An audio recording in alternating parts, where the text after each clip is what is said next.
The Babylonian Empire was the most powerful state in the ancient world after the fall of the Assyrian Empire, 612 BCE. Its capital, Babylon, was beautifully adorned by King Nebuchadnezzar, who erected several famous buildings. Even after the Babylonian Empire had been overthrown by the Persian king Cyrus the Great, 539, the city itself remained an important cultural center. The city of Babylon makes its first appearance in our sources after the fall of the empire of the Third Dynasty of Ur, which had ruled the city-states of the alluvial plain between the rivers Euphrates and Tigris for more than a century, 2112 to 2004. An agricultural crisis meant the end of this centralized state, and several more or less nomadic tribes settled in southern Mesopotamia. One of these was the nation of the Amorites, Westerners, which took over Isin, Larsa, and Babylon. Their kings are known as the First Dynasty of Babylon, 1894 to 1595. The area was reunited by Hammurabi, a king of Babylon of Amorite descent, 1792 to 1750. From his reign on, the alluvial plain of southern Iraq was called, with a deliberate archaism, Mat Akkadi, the country of Akkad, after the city that had united the region centuries before. We call it Babylonia. It is one of the most fertile and rich parts of the ancient world. First, Babylon and its ally Larsa fought a defensive war against Elam, the arch-enemy of Akkad. After this war had been brought to a successful end, Hammurabi turned against Larsa and defeated its king Rimsin. This scenario was repeated. Together with King Zimrilim of Mari, Hammurabi waged war against Assur, and after success had been achieved, the Babylonians attacked their ally. Mari was sacked. Other wars were fought against Jamsad, Aleppo, Elam, Esnuna, and the mountain tribes in the Zagros. Babylon now was the capital of the entire region between Haran in the northwest and the Persian Gulf in the southeast. Hammurabi's successes became the problems of his successors. After the annexation of Mari in the northwest and Esnuna in the east, there was no buffer against the increasing power of the Hittite Empire in Anatolia and the Kassite tribes in the Zagros. It was impossible for the successors of Hammurabi to fight against all these enemies at the same time, and they started to lose grip. In the deep south, we find independent rulers, the Sea-Land dynasty. The enemies sometimes invaded Babylonia, and in 1595, the Hittite king Mursilis advanced along the Euphrates, sacked Babylon, and even took away the statue of the supreme god of Babylonia, Marduk, from its temple, the Esagila. After this spectacular raid, the Kassite tribes took over the city, but they were soon Babylonized.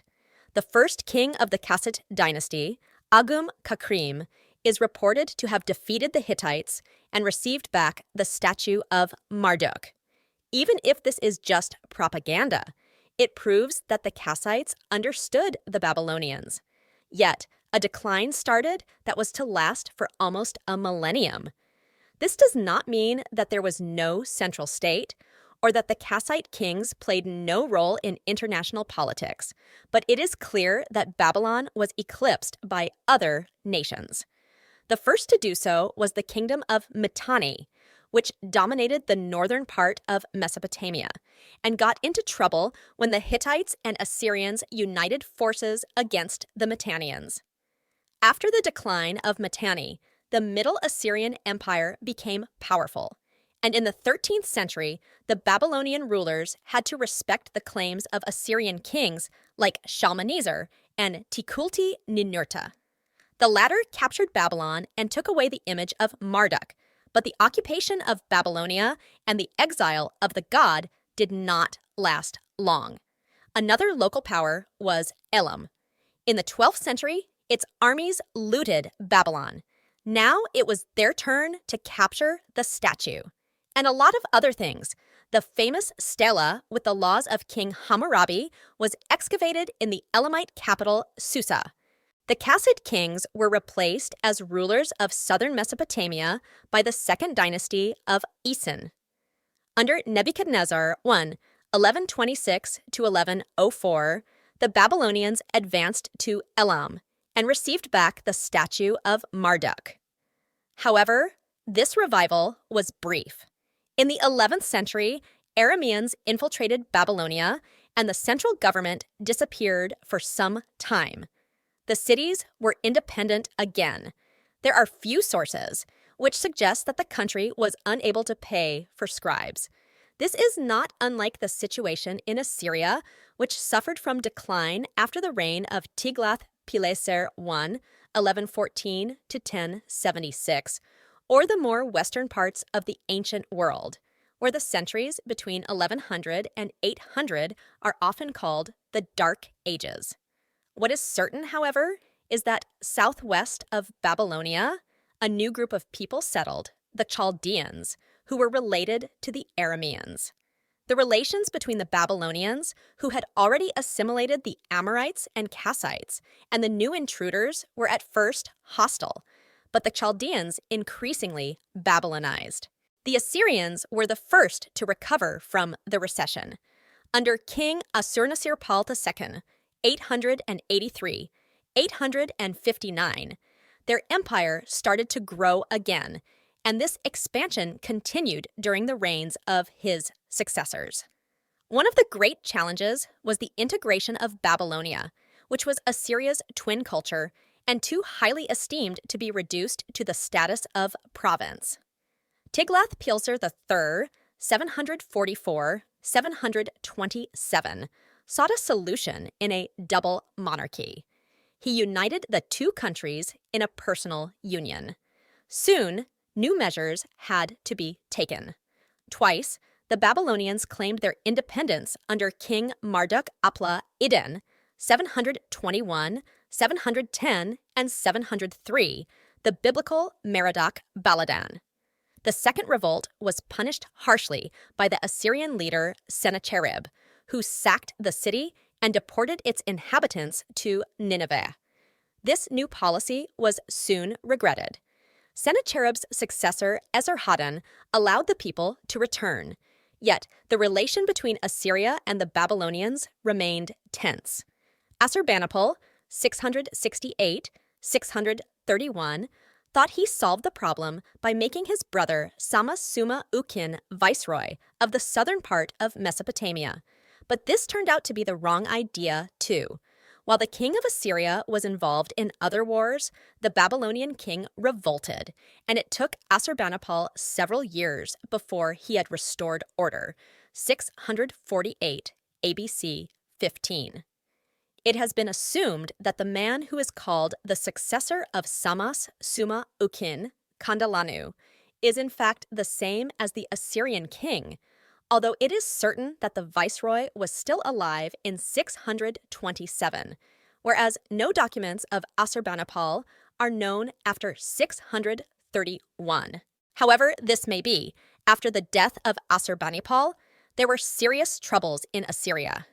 In 627, the Assyrian king sent two of his relatives, Sin-Somlisir and Sin-Sar-Iskun, as governors of Babylon.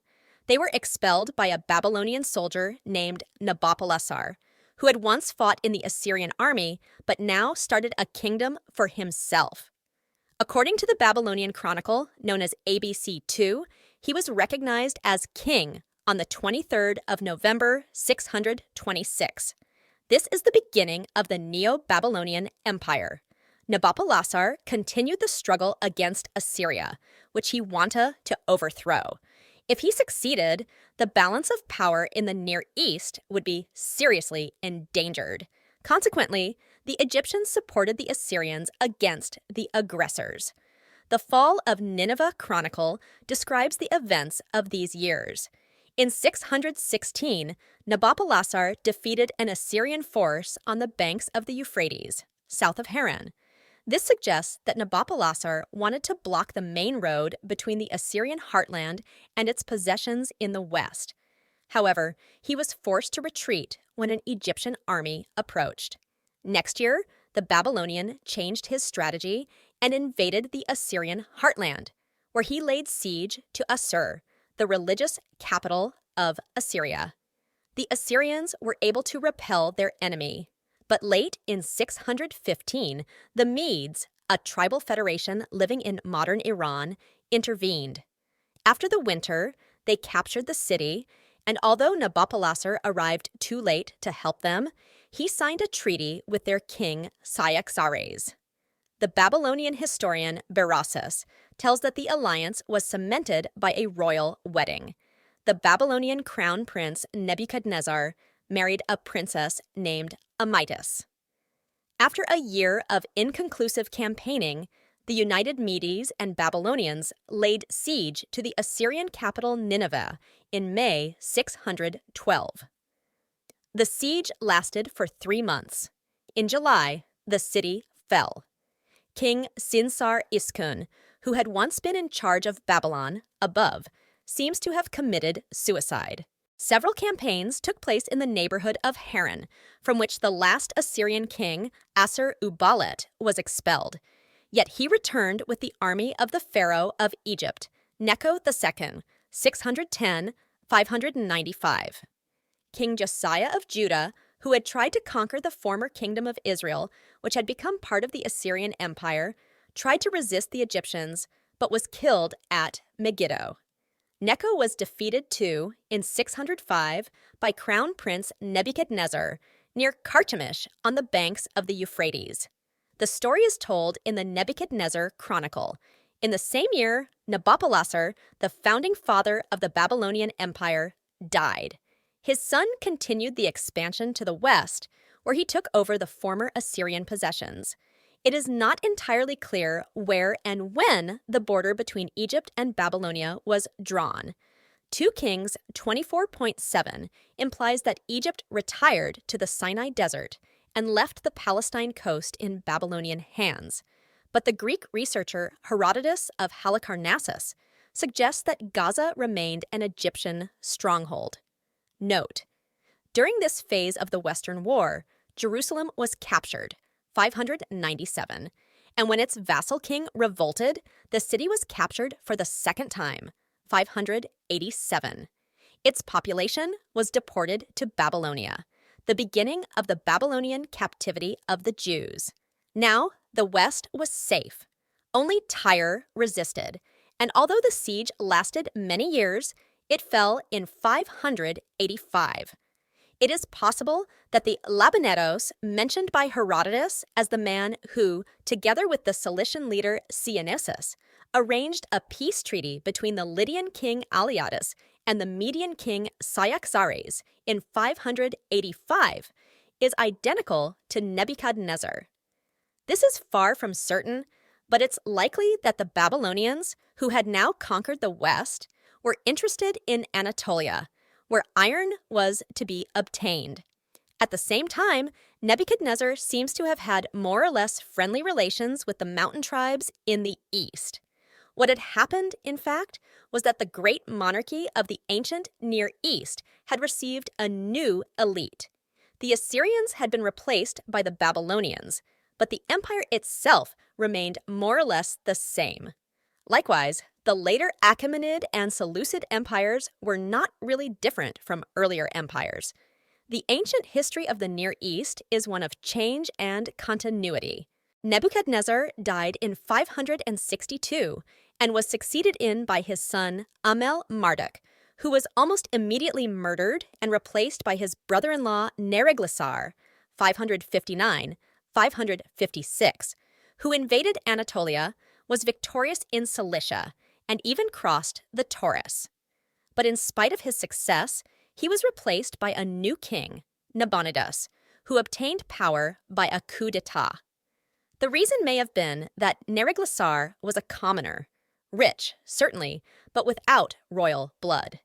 It is possible that the man behind the coup was the king's son, Belshazzar, or Belshazzar. However this may be, Nabonidus was not taken seriously. Ancient sources, like the verse account of Nabonidus, call him a madman and a blasphemer, who preferred the cult of Sin in Haran, above that of Marduk. This is confirmed by the Nabonidus Chronicle, which informs us about the king's neglect of the Akitu festival. Yet, Nabonidus was able to add large parts of Arabia to the empire, especially the part later called Nabatea. Why he subdued them is unclear, but it is possible that he was looking for an alliance against the Persians, an Iranian nation related to the Medes. In 550, their leader Cyrus the Great had overthrown the last king of Media, Astyages, and in c. 547, he had added Lydia to his possessions. King Croesus was executed. After this campaign, we find no references to Cilician Iorn in our Babylonian sources, which suggests that Cilicia had sided with Cyrus. In Babylon, people must have seen that something terrible was advancing from the east and north. In 539, Cyrus attacked and captured the city. His son, Cambyses, was made viceroy. This was the end. And yet, it was not the end. The Babylonians remembered that they had once been rulers of the world and revolted several times. The names of several of their leaders have been recorded. Nidintubel, or Nebuchadnezzar III, 522, Araka, or Nebuchadnezzar IV, 521, Bel-Simani, and Samas Araba, both 484, and Nidinbel, 336-335. It is likely that there were more rebels.